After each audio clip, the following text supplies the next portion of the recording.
yang saya ceritakan memang sampai pada akhirnya sama-sama karena itu prinsipal, itu bukan yang tadi kita bicara tentang profesionalisme kelembagaan, knowledge dan sebagainya, tapi prinsipal ngotot sama ngotot, ya nggak ketemu, ya tadi hybridity-nya nggak ketemu gitu. Tapi karena ngotot sama ngotot pada akhirnya ini harus berkonflik. Ketika konflik resikonya pasar menghilang dong, gitu ya. Ini NGO nggak, karena nggak menghargai prinsipnya lembaga, gitu ya. Tapi prinsip-prinsip yang dianut oleh lembaga PKPU ini oleh NGO-NGO yang sifatnya sudah besar, ya NGO PBB, NGO yang sudah masuk ECOSOC itu relatif diterima, ya tidak ada persoalan. Ya. Tapi dengan adanya, saya rasa dengan adanya kebijakan-kebijakan baru terkait dengan kode etik pengelolaan NGO global, maka PKPU sekarang sudah mulai diterima oleh banyak pihak. Jadi tidak ada istilah losing identity gitu ya kira-kira, tidak Pak. ada. Oke. Yang terakhir, ini terkait dengan banyak apa yang saya lakukan ya Pak Promovendus, baik secara akademis maupun sebagai seorang praktisi di lapangan. Saya ketemunya kan dengan masyarakat yang mustadafun gitu ya. Nah, saya ingin mencoba merelate itu dengan studi ini, terutama saya akan fokus kepada apa yang sering saya sebut sebagai welfare pluralisme atau pluralisme kebijakan. Ya harapan saya ini kan karena negara nggak mampu gitu ya, ngurusin lansia, ngurusin disabilitas, ngurusin korban kekerasan ini kan masih sangat carut marut ini urusannya. Akses terhadap kesejahteraan kelompok Vendus ini bagaimana menurut Anda gitu ya, kalau kita memproyeksikan dampak atau kira implikasi dari studi ini untuk tadi bicara tentang bagaimana menciptakan, ataukah ada potensi yang bisa Bapak lihat dari pengembangan PKPU dan juga mungkin lembaga-lembaga zakat yang lain itu untuk menjadi partner yang lebih signifikan bagi pemerintah dan juga sektor swasta gitu ya, karena bicara pluralisme kan ada aspek itu, ada pemerintah, ada swasta, ada civil society gitu ya. Nah kira-kira mendukung nggak Pak itu, kira-kira menjanjikan tidak untuk pengembangan itu terhadap kesejahteraan? Ya, terima kasih. Sekarang relatif cukup banyak perhimpunan atau kelompok-kelompok atau komunitas-komunitas yang dibentuk dari civil society, dari kumpulan lembaga-lembaga filantropi, dari kumpulan lembaga-lembaga zakat, ya seperti HFI, ada APKI dan lain sebagainya, yang kemudian dia bisa menaungi dan bisa membuka ruang ruang kolaborasi program memang berbasis tadi itu yang masih sering ditinggal oleh masyarakat, oleh donor yang dianggap sebagai kaum marginal tadi ya. Dan bahkan saya membaca peta zakat dari beberapa lembaga zakat ya, termasuk di IZI yang saya teliti ini, kemudian dari PKPU sendiri ya, termasuk wakaf apalagi itu membuka ruang terbuka untuk masyarakat marginal untuk bisa mensupport program bagi mereka. Dan tentunya ini juga masuk dalam roadmap Basnas, saya lihat itu ya. Itu begitu. Oh gitu. Masya Allah. Terima kasih. Iya, beliau ketua PP Muhammadiyah jadi kuat fisikannya begitu ya. Ya.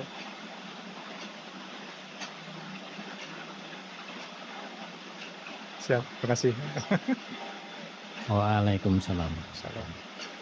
Terima kasih, Bu Khofifah. Selanjutnya saya persilakan Profesor Aris Muslim.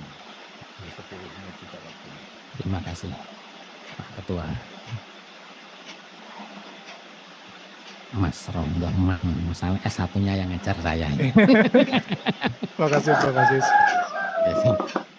Ya, saya akan fokus ke pembangunan untuk pertanyaan yang pertama ini.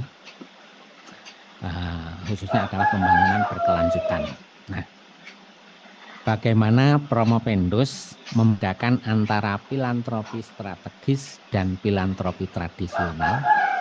Dan menurut Promovendus dari hasil kajian ini, penelitian ini, apakah PKPU itu sudah menerapkan filantropi strategis atau filantropi yang tradisional? Silakan. Makasih. Jadi filantropi yang bersifat tradisional sebenarnya sudah mulai banyak ditinggalkan di era saat ini karena memang basisnya cenderung karitatif, ya. Jadi karitatif itu memberi mustahik itu ikan terus, bukan kail.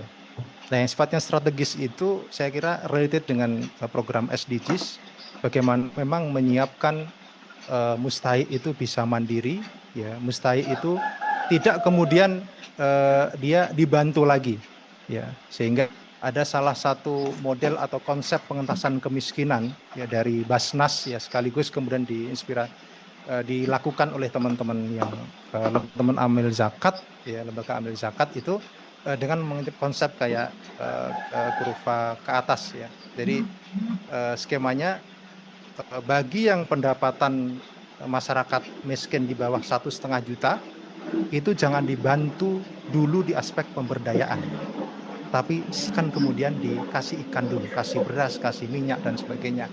Tapi kemudian di knowledge terkait dengan bagaimana mereka bisa mandiri. Itu disebut sebagai desil 1. Ya.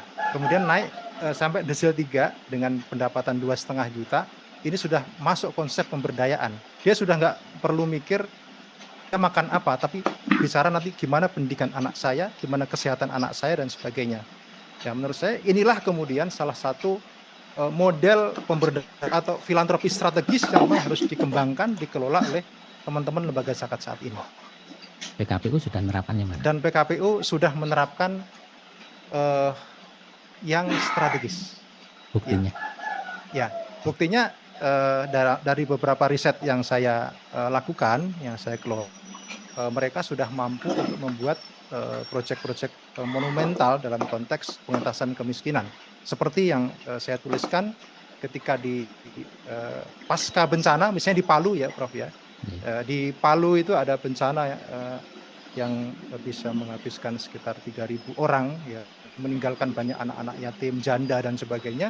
Maka intervensi pertama kali bagaimana mereka bisa hidup dan mereka bisa sustainability ya, dengan cara bisa membuat kelompok koperasi ibu-ibu tangguh gitu, ibu-ibu janda begitu ya. Kemudian mereka diberikan satu proyek kita sebut sebagai peternakan begitu ya, peternakan yang cukup besar dikelola sama manajemen yang bagus, keuntungannya dikembalikan kepada mereka. Ini salah satunya. Ya, tapi di tulisan panjenengan kurang muncul. Yang muncul itu banyak yang tradisional, bantuan kesehatan, bantuan ini. Cuma yang bantuan pemberdayaan atau filantropi strategisnya hampir nggak menemukan saya. Kalau memang betul gitu, itu filantropi strategis, maka pertanyaan saya, apakah Promopendus menemukan praktek-praktek filantropi di PKPI itu betul-betul mengakar pada nilai-nilai kemanusiaan, atau hanya sekedar pencitraan saja? Ya, terima kasih. Jadi PKPU sekarang mengadopsi ada satu buku namanya SPARE. Jadi SPARE ini adalah panduan atau buku manual book untuk kemudian mengintervensi masyarakat yang terdampak atau yang terkena bencana. Jadi manual book ini, SPARE ini tidak ada yang berhubungan dengan bagaimana membangun branding lembaga, tapi bagaimana menyelamatkan para penyintas, para korban, para mustahik agar mereka bisa lepas dari persoalan. Dan menurut saya dalam kajian atau riset ini PKPU sudah melakukan itu. Ya. Oke. Sudah mengangkar kepada nilai-nilai kemanusiaan daripada pencitraan. Ya, betul. Tapi apa yang diceritakan tadi itu 2 miliar, 2 triliun. Ini kelihatan kayak citra-citra aja bahwa PKPU yang Anda masuk di situ adalah sukses kan. Ya. Jadi memang citra itu sebenarnya dampak di kerja-kerja. Jadi ketika sebuah lembaga itu bergerak secara profesional, kemudian dia punya program-program yang bagus, yang menarik, secara otomatis banyak donor yang akan melirik, akan tepat, dan tadi bicara pasar akan semakin meluas dan banyak begitu, Prof. Oke, terima kasih. Waktunya Ya. masih. Nah, pertanyaan saya berikutnya, jika ini memang sudah masuk pada nilai-nilai kemanusiaan daripada pencitraan, nah, apakah disertasi ini dapat dijadikan dasar untuk pengembangan filantropi yang lebih adil dan lebih humanis dalam pembangunan berkelanjutan? Kalau iya, bagaimana caranya? Ya, baik, Prof. Memang disertasi ini memang harus saya lanjutkan dalam bentuk gagasan atau ide untuk kemudian bisa mengusulkan atau menjadikan sebagai bagian penting dari handbook lah kira-kira begitu ya, agar kemudian banyak lembaga-lembaga zakat, lembaga filantropi ini bisa menyiapkan lembaganya itu lembaga yang agile, lembaga yang mampu untuk bisa berinteraksi dengan banyak NGO-NGO terutama di luar negeri, dan sekaligus harus memberikan bagaimana membuat roadmap untuk pembangunan berkelanjutan di Indonesia. Meskipun lembaganya kecil, tapi kalau kemudian dia punya roadmap yang tepat, yang bagus, yang mudah-mudahan dengan buku ini bisa menjadi rujukan sebagai roadmap untuk pengembangan kelembagaan filantropi Islam, maka tentunya ini akan saya lakukan untuk itu. Oke, terima kasih. Yang berikutnya itu tadi yang praktis, yang akademis. Nah, apa kontribusi utama disertasi ini terhadap kajian akademik tentang kemanusiaan dan pembangunan? Iya. Akademik, yang tadi kan praktis. Ya.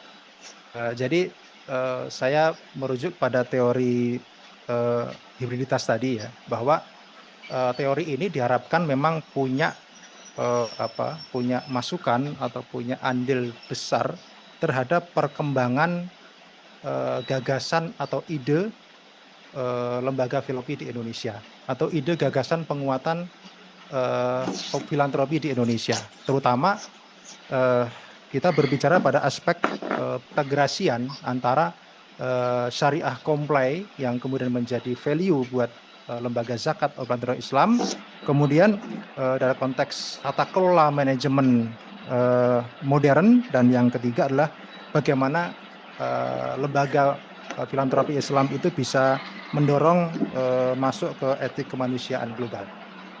Oke, pertanyaan saya sebenarnya begini, yang lebih tepatnya. Apakah temuan dalam disertasi Anda ini ada yang menarik dalam artian menyangkal atau menyangkal teori tentang filantropi, kemanusiaan dan pembangunan muncul sebelumnya? Adakah itu? Ya, jadi begini, Prof. Sebenarnya ada salah satu temuan yang saya dapatkan di PKPU yang sebenarnya PKPU dan turunannya ini dia belum bisa mengangkat atau mendistribusikan secara secara adil dan bijak terkait dengan pengelolaan zakat sebenarnya, karena banyak meskipun isi banyak perdebatan ya bahwa zakat itu tidak diperbolehkan untuk non-muslim, tapi ada ulama yang membolehkan dan sebagainya. Tapi menurut zakat dengan potensi yang sangat besar sekali ya di Indonesia dengan 371 triliun potensinya, itu bisa memberikan program-program yang berkeadilan untuk bisa mensukseskan program pembangunan di Indonesia. Sehingga ini menjadi catatan saya bahwa tentunya zakat ini harus kembangkan terus ya, dari aspek mungkin fatwanya kalau perlu dikaji ulang gitu ya, karena selama ini baru di aspek bencana saja, bencana itu zakat bisa masuk. Tapi kalau misalnya, terima kasih, sebenarnya pertanyaan saya ke arah akademik bukan yang praktis, tapi karena waktunya cukup sudah. Terima kasih, Prof. Terima kasih, Profesor Aziz. Terakhir saya persilahkan terakhir Dr. Andi Dermawan. Terima kasih, Prof. Hasin. atas waktunya. Terima kasih juga kepada Bapak Sekretaris dan seluruh para penguji yang saya hormati. Disertasi yang enak ini kayaknya. Pertama, beliau ini insider. Enaknya di mana? Talk by fact-nya itu mudah. Kemudian yang kedua, hari ini beliau tampil sebagai outsider. Oke, apapun saya apresiasi kepada Promovendus. Jujur saya mengakui display datanya menarik. Sistematika berpikir Anda mengalir, teknik mengurai datanya pun juga baik. Nah, kaya data. Itu tadi. Tapi tidak sesederhana ini sebenarnya. Itu yang saya akui. Kemudian juga yang penting juga ada glosarium. Glosarium ini yang penting memudahkan. Tadinya hybrid itu yang saya ketahui ya kalau pas Zoom. Ya Prof ya, kalau Zoom. Modelnya apa ini? Daring, hybrid. Yang kedua merek mobil. Tapi betul ini sangat membantu. Baik, Saudara Promovendus, ada beberapa hal yang perlu saya clearkan di sini, tapi tentu kontekstual dengan beberapa pertanyaan sebelumnya. Bagaimana PKPU mengelola tarik-menarik ya antara identitasnya sebagai filantropi Islam dan tuntutan profesionalisme global dari berbagai mitra-mitra internasional ini? Kalau tadi kan disampaikan value ya, dan itu sudah. Adakah cara lain dalam mengelola ini? Silakan. Baik. Terima kasih Pak Adi. Jadi ketika PKPU melakukan kerjasama dengan pihak-pihak luar, ya terutama yang terkait dengan NGO internasional, ya atau NGO non Muslim, PKPU sudah punya sebagai guidance books lah kira-kira begitu. Jadi guidance book ini sangat membantu dalam mengurai atau mengatur kerjasama atau kolaborasi dengan pihak-pihak lain yang tentunya pasti pihak-pihak lain itu atau mitra atau NGO ya, khususnya NGO Barat ini juga mereka juga punya mekanisme, punya aturan, punya guidance. Ya. Ketika kemudian dipertemukan, apakah misalnya dalam konteks proposal, ya ketika sebelum melakukan kerjasama pasti kesepakatnya di proposal project kita sebut ya.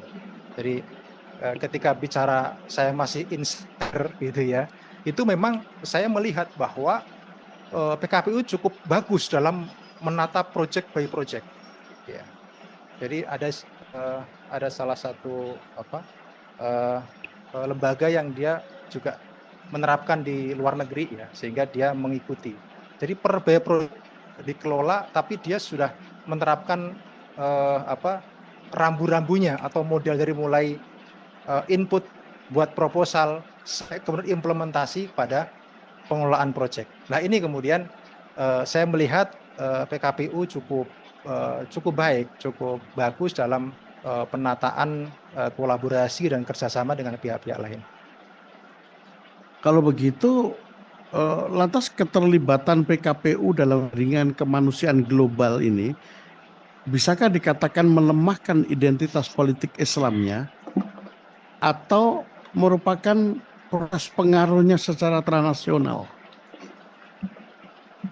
Keterlibatan dari penjelasan Promovendus tadi dalam jaringan kemanusiaan global ini melemahkan identitas politik Islamnya atau memperluas pengaruhnya secara transnasional? Saya rasa sepakat yang kedua. Jadi memperluas pengaruh, ya, memperluas pengaruh PKPU dalam dunia internasional. Salah satunya melalui value tadi. Iya betul. Salah satunya melalui value ketika ketika PKPU melakukan interaksi secara global dengan NGO internasional, misalnya ketika melakukan mungkin yang saya saya lihat beberapa data, misalnya ketika turun di Rohingya, ya, ketika ada bantuan program pendidikan lintas etnis, ya, di Rohingya ketika ada konflik, ya, antara masyarakat Rohingya, ya, di Myanmar, ya, masyarakat Rohingya dengan masyarakat lokal di situ, maka saya melihat PKPU itu mampu dia membangun sebuah kerjasama yang apik antara pemerintah Republik Indonesia, kemudian pemerintah Myanmar dengan masyarakat sivil di sana. Apa yang dia sebut tentunya adalah PKPU punya value, PKPU punya tawaran untuk bisa melahirkan tadi itu kerukunan dan penguatan program di Myanmar. Pernah Kak terjadi benturan value sama yang Promovendus jelaskan tadi? Ketika memiliki jaringan mitra internasional tadi. Iya, ada beberapa case yang memang ditemukan, ya, di lapangan. Sudah cukup lama, ya, ketika kemarin ada ada historical yang saya angkat, ya, waktu pasca tsunami di Aceh, ya, sudah cukup lama sebenarnya. Jadi pasca tsunami di Aceh, PKPU banyak melakukan interaksi, dan itu interaksi pertama dengan NGO global, NGO non Muslim dan lain sebagainya. Nah, ketika ada value yang berbenturan, maka ya tentunya PKPU punya prinsip, punya nilai yang harus dipertahankan, yang itu tidak bisa ditawar dengan proyek. Maka yang terjadi, ya, pada akhirnya ini tidak terjadi kerjasama, gitu, ya, karena perbedaan value. Nah, prinsip itulah yang kemudian masih dipertahankan. Tapi konteks universal, konteks umum, ya, profesional kerja dan sebagainya, PKPU sangat open untuk itu. Baik, pertanyaan terakhir untuk Anda. Dalam konteks perubahan kelembagaan PKPU, transformasi menjadi human initiative tadi, ya. Ya. Apakah saudara menemukan bahwa transformasi itu bersifat substantif seperti ideologis, ya, atau strategis, atau hanya simbolik, rebranding maksud saya, Ya. untuk mengending Wah, ini? Ya. menarik ini terakhir pertanyaannya. Ya, jadi secara struktural itu memang berubah. Ya, secara struktural organisasi itu berubah karena yayasan itu tidak ada kepemilikan. Ya, jadi ketika sudah ada HI, IZI, dan IWakaf, itu tidak ada yang sifatnya kepemilikan. Ada satu yang memiliki, tidak ada. Jadi masing-masing punya entitas, punya pengurus tersendiri. Tapi ini uniknya PKPU ini, dia masih punya holding, begitu, ya. Masih punya holding yang kemudian ini bisa mengelola, membuat ritme bersama terkait dengan pengelolaan filantropi Islam di Indonesia dan luar negeri. Sehingga menurut saya tidak sekedar aspek perubahan struktural saja, ya, perubahan dengan 3 lembaga itu, tapi secara prinsip, secara nilai, ini semuanya masih sama, gitu, ya. Ya, tidak ada perubahan yang memang fundamental dalam konteks perubahan nilai di masing-masing lembaga ini, gitu. Okay. Which one? Substantif atau rebranding? Gimana kira-kira, ya? Saya dua-duanya. Oke, terima kasih. Inilah, ini akhirnya ketemu. Ya. Ini ada pendiri PKPU juga di sini, Audien. Oke. Ternyata berdampak alfarku baina insider wa outsider. Waktu saya kembalikan kepada Prof. Mak. Silakan. Terima kasih, Prof. Wadis. Baik. Terima kasih Pak Dr. Andi Dermawan. Saya sebagai ketua sidang akan bertanya juga, walaupun sebenarnya tidak harus. Ya. Dua pertanyaan saya. Yang pertama adalah, ini saya agak bingung, ada PKPU, MKPU, KPU, KPPU. Tadinya itu saya pikir KPPU tadinya. Iya, Komisi Pengawasan Persaingan persaingan usaha. Usaha. Loh, ternyata beda itu. Nah, kenapa kok tidak diberi kepanjangannya apa? Gitu. Pertanyaan saya kenapa tidak diberi? Iya, kepanjangannya Pos Keadilan Peduli Umat. Bukan itunya. Kok kenapa tidak di judul ini tidak diberi? Gitu. Oh, di judul ya. Oh, Iya. iya. Kepanjangan, Prof. Oh, Jadi menarik ini. Jadi judulnya membuat pembahasan menarik. Ini apa ya begitu ya? Setelah dibuka ternyata Pos Keadilan Peduli Umat begitu. nah itu yang ya. Kemudian yang kedua, tadi berkali-kali disebutkan antara bidang yang diurusi negara dan yang diurusi masyarakat.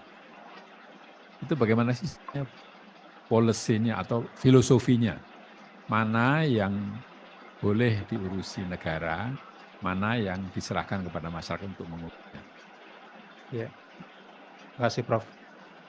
Jadi Undang-Undang Zakat ya terakhir tahun 2023 ya nomor 23 tahun 2011 itu memang mengatur bagaimana Basnas itu punya Bukan. kepanjangan tangan. Saya lebih ke dasar lagi, sebenarnya filosofinya apa? Karena nanti mungkin orang bertanya begini, kalau haji kok ada undang-undang haji, terus pelaksanaannya diurusi negara gitu. Tapi kalau orang ziarah ke Borobudur, orang Buddha mau ke Borobudur kan tidak diurusi negara, tidak ada undang-undangnya. Ya. Nah itu orang mau ziarah ke Bethlehem juga tidak ada undang-undangnya. Itu filosofinya apa? Mungkin karena ini dana publik, Prof ya. Jadi pengelolaan dana publik ini. Kalau haji kenapa dana publik? Kalau pemerintah itu kan membuat dua institusi ya. Jadi Basnas dan Lasnas. Bukan. Kalau saya pertanyaan bukan Basnas, tapi haji. Haji kok diurusi negara gitu loh. Tapi apa tadi yang bukan Muslim kok mau ziarah ke mana, ke Bethlehem atau mau ke Benares atau apa kok diurusi negara gitu. Ya memang tugas negara itu Prof kalau terkait dengan pengelolaan.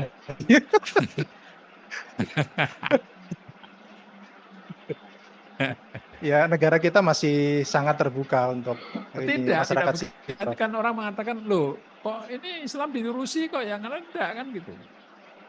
Oh yang itu kan harus ada Muslim ya. Karena negara tidak membuat kebijakan yang diskriminatif. Iya. Tapi kok ini kok ada undang-undang zakat, ada undang-undang haji, ada yang lain-lain ya. Ya, kalau yang non Muslim itu masuk di di Kementerian Sosial, Prof. Tidak begitu jawabannya. Itu bukan jawaban dokter itu. Ya, kalau begitu mungkin untuk mengarahkan ke sana ya. Tujuan bernegara itu apa sih di Indonesia? Ya, untuk mengatur masyarakat ya biar hidup. Ya, tujuan bernegara itu 4. Ya. Negara Indonesia maksudnya ya. Yang pertama itu melindungi bangsa Indonesia dan segenap tumpah darah. Yang kedua memajukan kesejahteraan umum. Ketiga mencerdaskan kehidupan bangsa. Keempat ikut serta dalam perdamaian dunia. Jadi ini sebetulnya pangkalnya di situ sebetulnya itu. Kenapa haji diurusi? Itu kan perlindungan sebetulnya. Kalau tidak nanti 250 juta kececer bagaimana? Nah itu masalahnya. Jadi sebenarnya itu ke situ arahnya. Kenapa Basnas kok diberi undang? Ya karena nanti ini uang banyak. Nanti kalau kalau diurusi orang lalu tidak ada aturan dari negara, jangan-jangan nanti diselewengkan kan bisa begitu. Nah ini sebetulnya filosofi penyelenggaraan negara itu mesti dipahami oleh semua warga negara tentunya itu. Siap, baik, ujian selesai. Saya ucapkan terima kasih kepada semua penguji dan juga penggembira tadi ya Pak Zulkifli ya. Jadi penggembira atau yang menyaksikan. Selanjutnya kami akan membicarakan hasilnya. Ujian selesai. Sidang diskoros. Ketua Sekretaris Promotor mengadakan sidang. Prof. Edus dipersilakan kembali ke tempat semula. Ujian di skors. Kok